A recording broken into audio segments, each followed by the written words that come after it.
Hello everyone, my name is Jennifer Rose Janice, and welcome to my YouTube channel, Jennifer's Autistic Life. Being autistic, I'm very passionate about my special interests, and I'm going to talk to you about one of mine, animals. I love animals so much, and I feel like I can relate to them better than people. And I feel even closer to animals too. They're much easier to talk to and say hi to and wave to. And so on my walks to and from the store or going someplace, I like to say, "Hi, how you doing?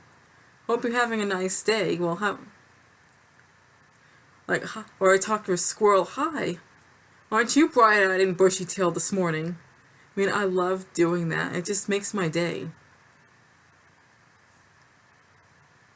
And on one of my walks, there's something I saw that I wanted to see for a long time. A mother deer and her baby. It was so adorable. The little baby deer. I couldn't believe it could walk. It was so tiny. And so, in my neighborhood, there are deer crossing signs, like beware of deer, or there's baby deer, and some people have huge front yards, and they decorate them just for the deer, because some deer like to hang out in people's front yards. And so, this one particular day, this deer and her baby were going into somebody's front yard, and I complimented that deer on her beautiful baby. So that was really adorable. And also on my walks, when I talk to cats, I like to give them safety tips on how to safely cross the streets. And even make sure other animals are crossing the street safely, like a squirrel and all kinds of stuff. And I'm like, hurry, hurry, hurry, hurry, hurry. Because I don't want them to get run over. So I make sure they safely cross the street. I even talk to wild turkeys. You know, anything. Birds. Yeah, I've been seeing a lot of wild turkeys in my neighborhood lately. I think somebody's been feeding them.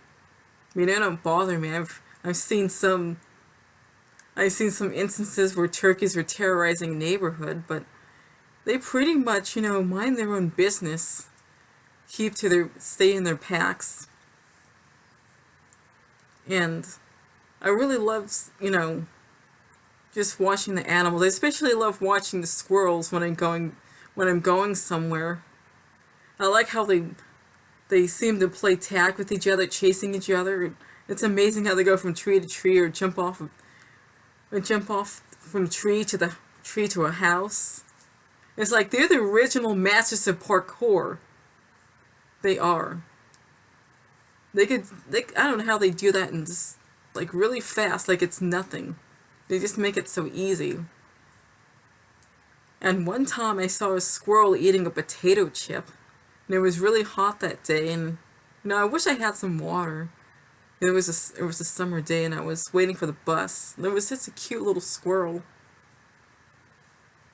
And one time there used to be a tree across the street from where I live, where they had families of squirrels were living there. They had a big nest.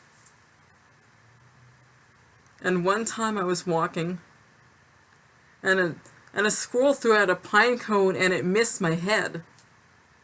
But that squirrel's like, "Oh, this pine cone's bad," and just throw it out.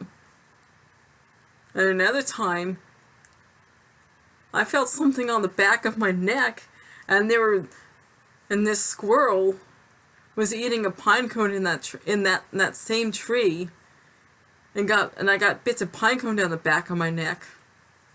And there was another time in that same tree, there was a squirrel couple that kissed. I know squirrels kiss on the mouth just like people. It was so adorable. Really adorable. And also, I always like to dream of, think the best dreams I have are the dreams of I'm talking to animals. I'm gonna talk about this one dream I had a long time ago where I was at a library and there was this female cat.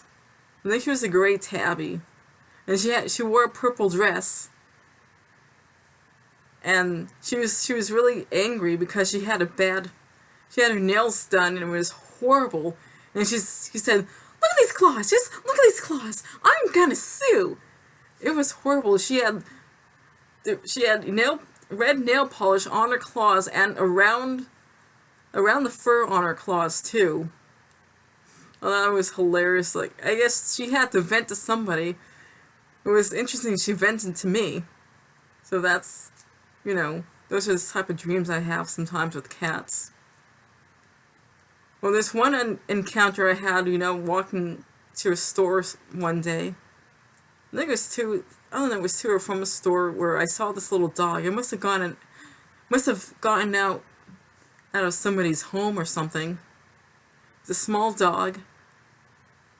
And I'm standing there looking at it, and it's looking at me, and it starts growling at me. And I'm looking at that dog, and I'm thinking, don't growl at me.